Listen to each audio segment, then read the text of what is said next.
We have some great news for everyone. That on the 27th, you've got the Quatro Scott Powell album is now available in Europe with extra tracks, and I think it's coming out on LP in time for Christmas as well.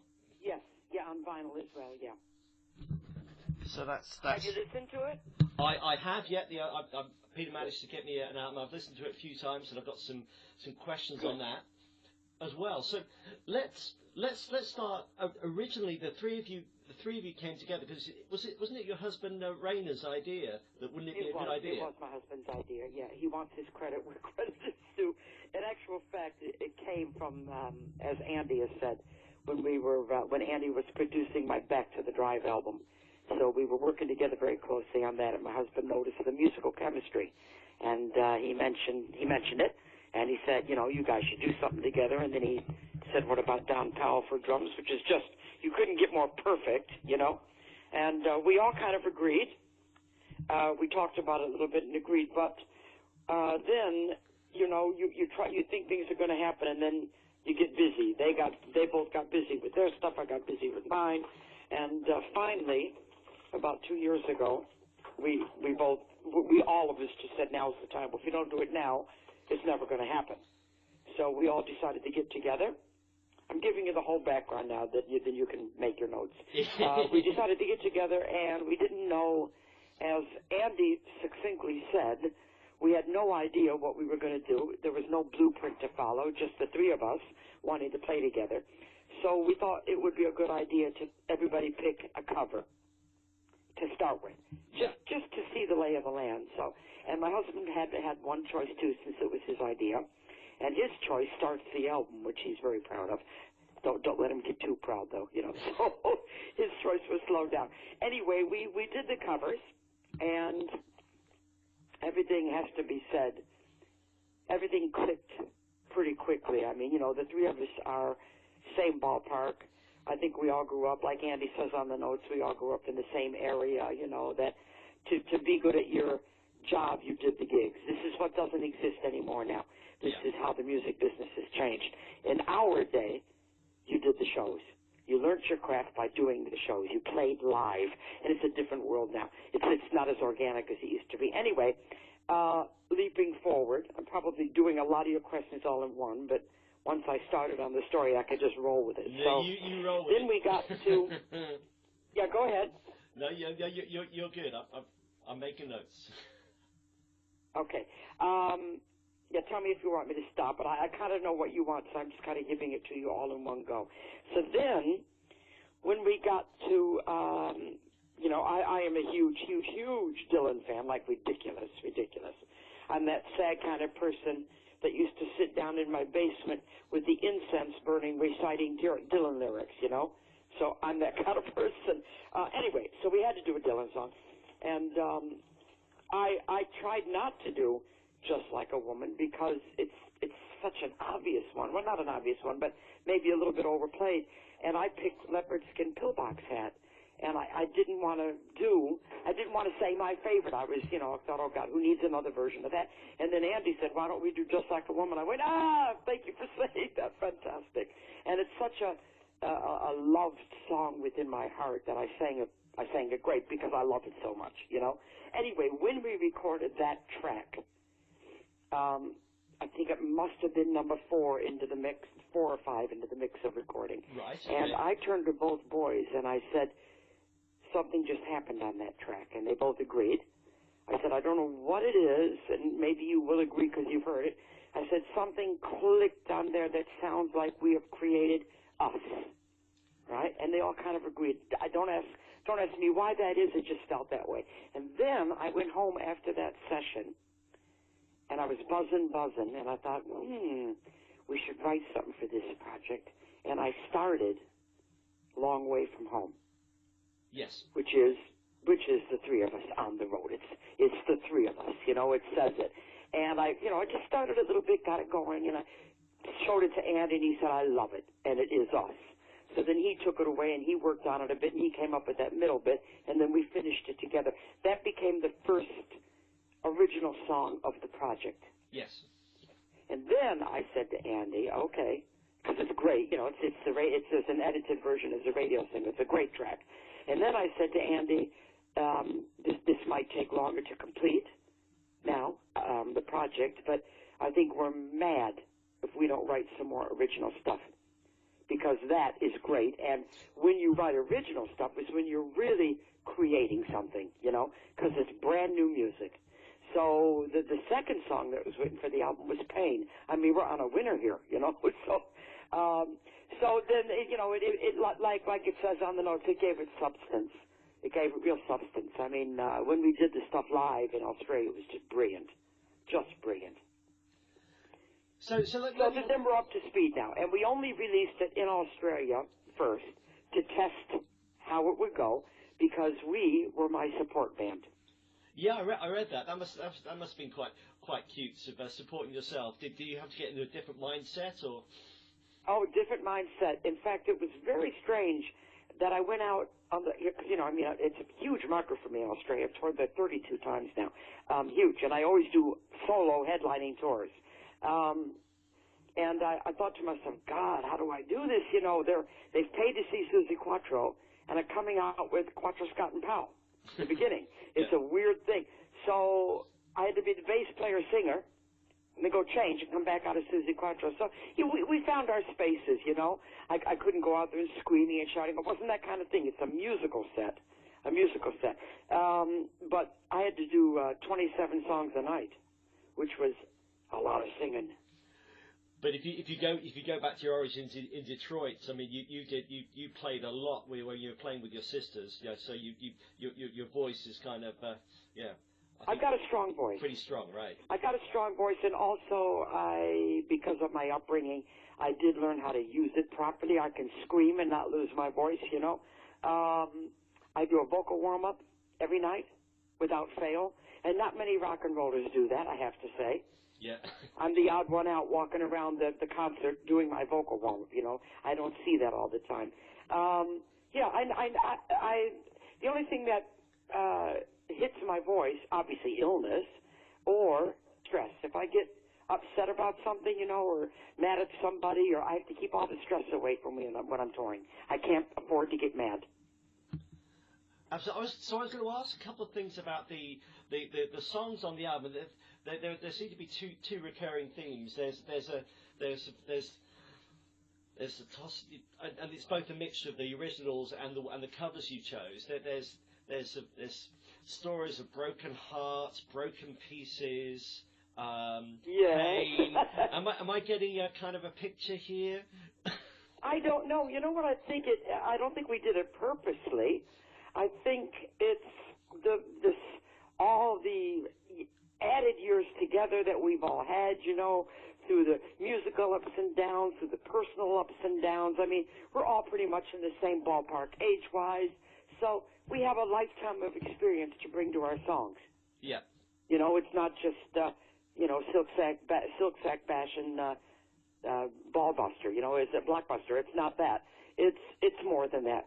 So it's a little bit, slightly maybe more mature, a little bit more reflective. Yeah, and these stories of road weariness, the late nights, the long way from home. Yeah, it's just life on the road. Life, yeah. I mean, late nights, early flights, and I mean, that's exactly how it is. We have to laugh, In fact, that was a weird one. The way I usually write, not always, but usually, is I kind of get a title. I'm a really good title person. Yeah. And then I get the idea for the song, and I put the few chords down, and I get just the beginnings of it, But this one, I followed my instincts, and this one I actually said to Andy, okay, I'm not doing this my normal way. I'm giving you this title. And he went, okay. Yeah. I said, late nights, early flights. He went, okay. And then I was coming over to his house to do some recording, and as I arrived, I heard him upstairs playing a riff. I think he timed it. Yeah. Yeah. He timed it as I was coming up the driveway. He began to play. And I walked in, I said, what is that? He said, that's late nights and early flights. I said, it is. Yeah. And then we wrote it together, So, and Pain was funny. Pain was funny. I'm liking this. I know pain was funny. Strange thing to say, but it was funny how it happened because, like I said, I'm a real motivator with writing, you know. And Andy's an excellent guy to write with. He's really good, very, very creative, and we respect each other. And I was sitting at home after another session had been done, and I got this idea for the song, and you know, sometimes it falls out of you. You pick up the guitar or you sit at the piano without even trying, the song flies out, right? Yeah. That's how pain was. I just went, oh my God, what's this? And I called Andy. It was like 8 o'clock in the morning, and he was in the middle of a tour, and he said, Suzi, I said, sorry. And I played him, I serenaded him over the phone with what I had. And he went, okay. He said, you don't need to record it and send it to me. I got it in my head. Let me get back to him in the middle of a tour. 2 weeks later, he phoned me back, and he said, okay, Suzi, okay. He said, I can't get that song out of my head. Let's do it. And so we went over to the studio, and we started to write, and it was one of those songs, I have to be honest about it, we were in tears, Andy and I. Yeah, wow. Yeah, and we put a little demo down when we were done writing it, just put a little demo, guitar and vocal, played it for his now wife. She was in tears. But beautiful tears, you know what I mean? It wasn't sad tears, it was beautiful tears, because it's kind of one of these songs that you're giving everybody permission to hurt when they need to. Yeah, it's very, I mean, you know? listen to it earlier on. It's very poignant. The way you sing it is beautiful, but also it touches people. Yeah, and there's Andy's solo on it, because he's known for like for like being really sort of out there and glam rock, but it's really poignant, eerie solo that he plays. It's I know, fantastic. And he couldn't wait for us to hear it, because he did it when we weren't there, and he wrote back and he said, okay, how do you like that solo? We all had to go, oh, that's a winner. That's a winner, Andy. Yeah, there's some great, absolute winner. Yeah, great just arrangement. Brilliant. So I was going to ask you. It's all done on feedback. He said it was a really hard, emotional, but a hard solo to get what he wanted. He really put a lot of care behind that. And let me ask you about Broken Pieces Suite, because that's one you wrote yourself, as far yes. as. But if I listen to it, it's really well structured and arranged, and it's got well, as it implies, it's got the different parts to it and some crazy guitar halfway through. And the one thing I wanted to say to you is, towards the end, it sounds like Deep Purple at one point towards the end. I know he put that in on purpose. This has a strange story itself. And please don't quote me egotistically. I call that song my masterpiece, because I don't think, as long as I live, I'll ever write another one like it. It was one of these unusual things that happen sometimes, you know. And I'm not saying it with a big head, just but because I think of it as, well, I love it. Anyway, I had it for a long time, maybe 2 or 3 years. I had all the sections written exactly like you hear it. Yeah. It was written as it was written. Wow. Okay. All pieced together. It was just piano and guitar just pieced together on my little recording thing at home, you know. Mm-hmm. Just very, very simple. And I never knew what to do with it. It was just, and I knew it had to be soft with the thing and then loud with the guitar, you know, it takes you on a journey. And I thought, God, we're all putting ideas in for this project.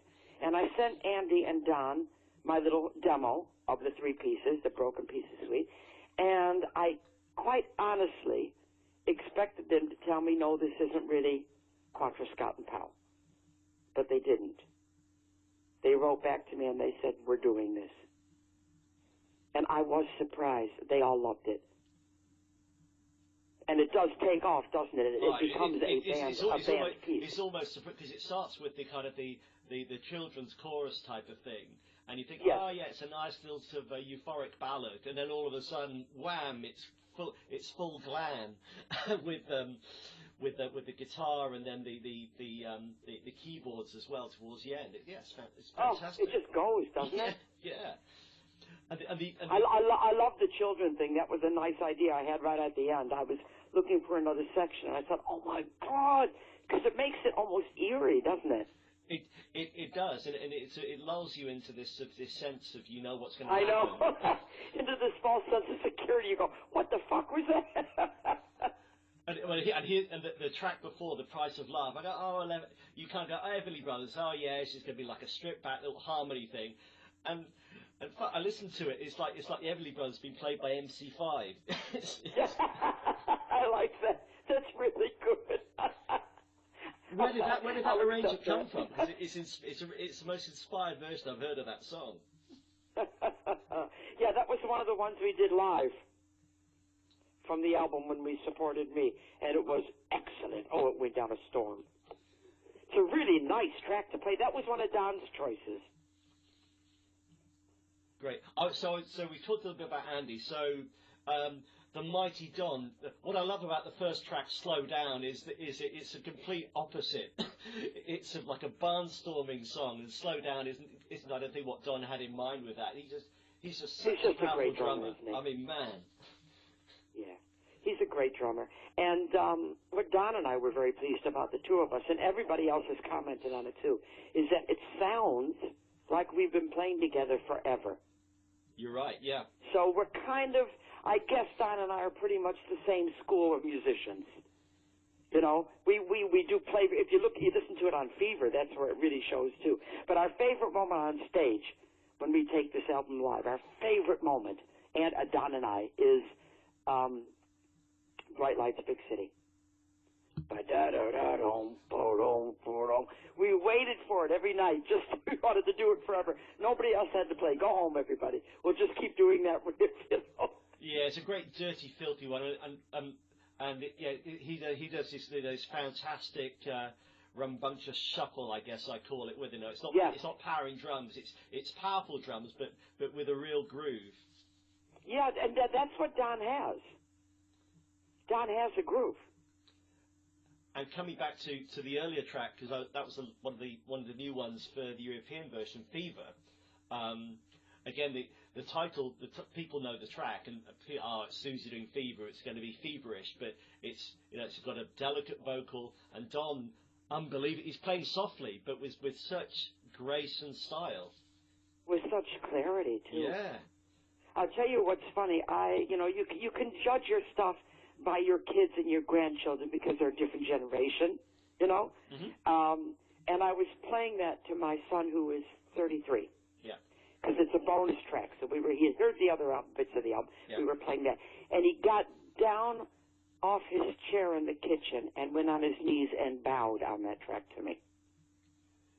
Yeah, because it does show a different. I mean, okay, people that know you for a long time know you're capable of all sorts of styles, and you've done stuff like theatre as well. But yeah, your voice on that really will show people that real subtle, elegant side to your voice. I do have quite a range to my voice, you know. I mean, I showed it a bit on If You Can't Give Me Love and Stumbling In, you know, the two big hits, and they were different. But I mean, Mike Chapman has always said that you kind of get the whole rainbow with my voice. I can go to any style. Yeah. But the rock is, the rock, I don't think about it, just comes out. But it does lend itself to a lot of style. I have a very good country voice, in fact. Yeah, and I guess you put that to good effect in the West End when you were doing. Yeah, sure. Everybody wonders how I did it, but it wasn't a stretch at all. It was just me doing that part of my whatever it is, you know. I'm quite multifaceted is the word. The only way I can explain it for myself is I'm what I call myself an artiste. Absolutely. And therefore I do everything that's artistic. Do you know what I mean? You have your rock that you stand on, which is my rock and roll, which is the love of my life, but then I do the offshoots. And that, I think this album's got elements of that in it. So was there a sense, because I mean, I know you've been doing you did your Unzipped thing, and you did your you did your final, or was it final tour in Australia, covering your whole career?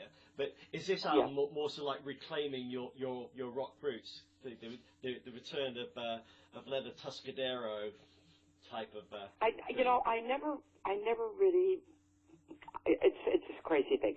I've been touring Australia forever, and when my 50th anniversary came up, which was 2014, 50 years in the business, my husband again suggested that maybe it was time to do, a big final tour of Australia, and I thought, okay, that's a good idea. So we did one, and it It had the whole show. So we decided that we would do a real big with a film clip and blah, blah, blah for a tour. And it was absolutely, unbelievably fantastic. There were tears, there were laughter. It was just wonderful. And then I was buzzing for a good half a year when I got back. And then I went, oh, no, what have I done? What have I done? I honestly, I thought to myself, what an idiot. I can't stop. What was I thinking? Yeah. You know, it's not me. I will do this till I don't do it anymore. It's what I do. My whole life, it's now 53 years. You know, how can I stop? So I did another tour there. And I said to the audience on the tour, they were all cracking up. I said, you will never hear the F word from me again. And there was a big gasp, you know. And I said, file. Yeah, it's funny because, in fact, I just remember I came to the BBC session you did a few years ago, the one that they recorded, which I guess was the basis for the bigger tour you did after that. Yes. Yeah. So, what was the question? Yeah. So the show that I saw at the BBC, where you start, you know, all the way back with the Plessis. Oh, you mean Unzipped? Yeah. Yeah, Unzipped. Yeah, I loved doing that. I wrote all that. It was good, huh? Did you enjoy it? Oh, it was fabulous. I mean, I loved hearing the whole story from beginning to end. The whole story, yeah. But yeah, in fact, funny enough, just and to digress for a second, I had my daughter came and saw the show, and she said something strange to me. And one of my sisters said the same thing because I sent them the tapes to see it, and the same thing was said by both. They both said when I did I've Been Loving You Too Long, they both said, we didn't know you could sing like that. Yeah. That's so funny because I did Otis Redding when I was a teenager. Yeah. You know, that was my thing. But it's a nice compliment to get anyway. Yeah, so go on. So that was kind of like what I based my final tour on, but I didn't do the show. I just based it on a lot of things, put everything in, let everybody enjoy, you know. And I would like to do Unzipped again at some more places. I really loved it doing it. No, it was enthralling and fascinating and rock and ultimately rocking. Now, when you sort of got to the segments, when you met Mickey and then Chinny Chap and then you had that fantastic period, 10-year period. Great stories there. Yeah, it was good. It was good. I had to take a lot of trouble to write it, but I think I did a good job covering the whole career. And what was it like when you sold out the Opera House? Oh, wow! Talk about being excited. I tell you what, I don't get very much nervous, very rare, but you got a bit tense. You did. A little. You know, yeah. I got a little bit tense, but I said to Reiner, I'll live off that for the rest of my life. It was just a brilliant evening. You know, Quatro, Scott, and Powell went down a storm, and then I came out, and you haven't lived until you see all the nice suited and booted and gowned, jeweled people who attend the Opera House screaming. Yeah. You know, then I thought, I looked at them and I went, okay, I got you now, you know. It was great because it's not your normal audience that goes to that gig even. No, not at all. No, it's like my husband said, they're fans, of course, or they wouldn't be there, but they're fans who took a different turn in life. Absolutely. A little bit more salubrious, you know. Oh, and the one question I didn't ask on the QSP album was the co-write with Dick Wagner, the sadly departed Dick Wagner. Oh my gosh. Yeah. Tell me about how that came together. It was a true story. I've known I know Dick Wagner forever, and we're both from Detroit. And years and years ago, when I was 17, and we were all I was in my band too, so we were all doing gigs, and we were all in this big communal dressing room, and my little sister said to me, "Look, Susie, look at Dick Wagner." I said, "Yeah." She said, "Do you see how he's looking at you?" I said, "I sure do," and I didn't like it. Yeah. He made me feel uncomfortable. And then we did the Alice Cooper tour together, which was 4 months together. Yeah. And then we kept in contact. He always phoned, and we kept in contact. And on one late night phone call, I said to him, "Do you remember that time in the dressing room? He said, I sure do, Susie. And I said, you know, you made me uncomfortable. And he said, I know. I said, you were looking at me predatory. He said, I was. And I said, oh, Dick, if only. And he said, that's a song. I said, it is. And I sent him the lyrics, and he wrote the song. And then, this is a really weird part. Yeah. After one of the sessions with QSP, Andy said to me, I read somewhere that you wrote some stuff with Dick Wagner. I'd like to hear it. I said, oh, I'll find the demos, because Dick made some demos and sent them to me. So I was back at home, downstairs in the kitchen, just playing. Reiner had no idea of this. Playing the demos. Really? He happened to come downstairs from his office. He walked into the kitchen and he said, whatever that is you're playing, that's a single for QSP. I went, excuse me? It's almost like, if you believe in that kind of stuff, that Dick Wagner had a hand in that. That's amazing. And isn't that amazing? And listening to it, you can also imagine Alice Cooper singing the song. It's got that. It's got it. You know, it's Dick had a certain way of sleazy, writing. yeah.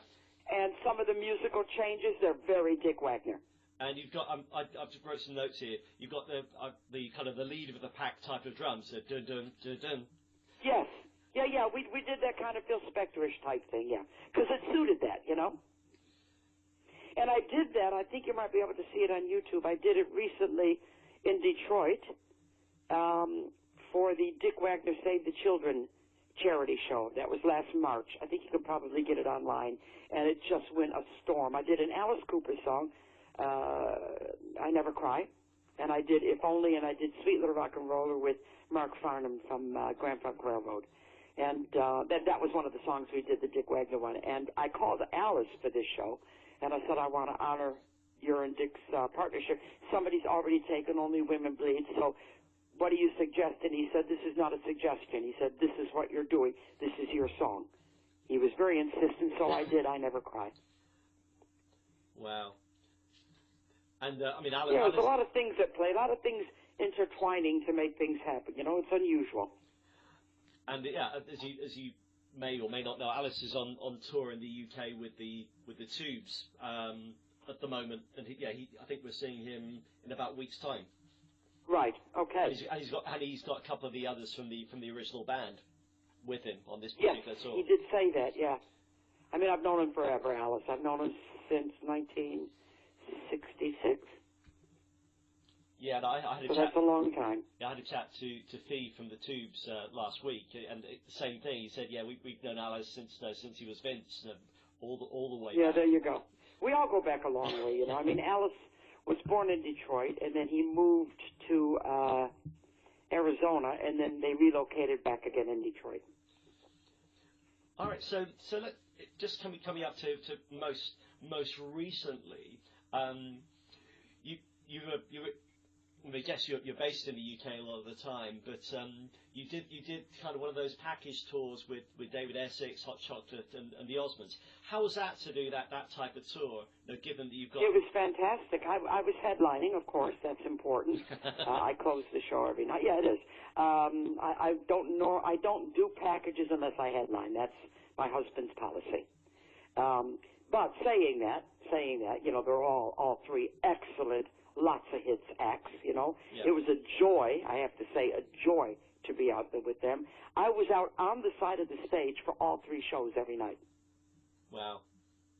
Singing along and dancing, and, you know, I was in the audience. I felt like I was in the audience, and then I come out and do mine. It was great. If you're going to do a package, that's a great package. Because, you know, none of the acts are like the other one. That's what won on that particular show. You're right. Yeah, it's quite a spread, but it's all from an era that people really associate with and love all the songs. And yeah, that must have been great. All different. I thought it was very cleverly put together. You know, and you know, you could do no other way but me end with like Devil Gay Drive and all that. I mean, you know, that's an ending of a show. Yeah, and I guess it nicely coincided. You've had your like a best of released. Yes, the Legend CD. Yeah. Tie into that, and then I think your third, fourth, or four of your albums came out re-released digitally as well. I think at the time. Yes, it was all done on purpose, and I wanted to because there's a new company that brought on my back catalog. And then I said, well, if we do another, compilation, it needs to be special. So I went and did all the tracks.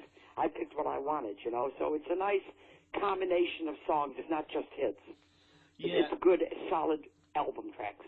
And I think I read somewhere that Mickey Most was saying, the hits are fine, but it's your own material that represents who you are. He always used to say it's the meat of your show. The meat of your show. That was it. Yeah. Yeah, and I kind of always agreed with them. There's substance there. I mean, the hits are the hits, and they're great. I'm very proud of them, and I love doing them. But I know what he meant when he said that. And the interesting thing, the same thing applies with Andy and Sweet, because a lot of the hits were yeah, similar thing, exactly. But us as rock fans in the 70s and 80s, we always used to flip over the singles because it would be a lot of my fans did the same. They always wanted to hear the B-sides. The B-side, there's some fantastic Sweet B-sides. Yeah. And in fact, I'll tell you something else. Mike Chapman used to say to me, he said it more than once, when we picked whatever was going to be the B-side and whatever was going to go on the album. He used to say to me, he said, we better, on the B-side, he used to say, we better put an extra measure in here or a funny drum beat or something. We don't want them to flip the sides. In a healthy competition. Okay, but it was a compliment, really. Oh, yeah. I mean, coming from those guys, that's amazing. Yeah, sure. And Mike and I are still very good friends, and we still work together today. Oh, In fact, we're planning our next project as I speak. Anything you can tell us about that? I can't talk about it yet. It's a surprise, but we are doing another album together, and we are just working out tracks now. Excellent. Right. Well, look forward to talking to you about that.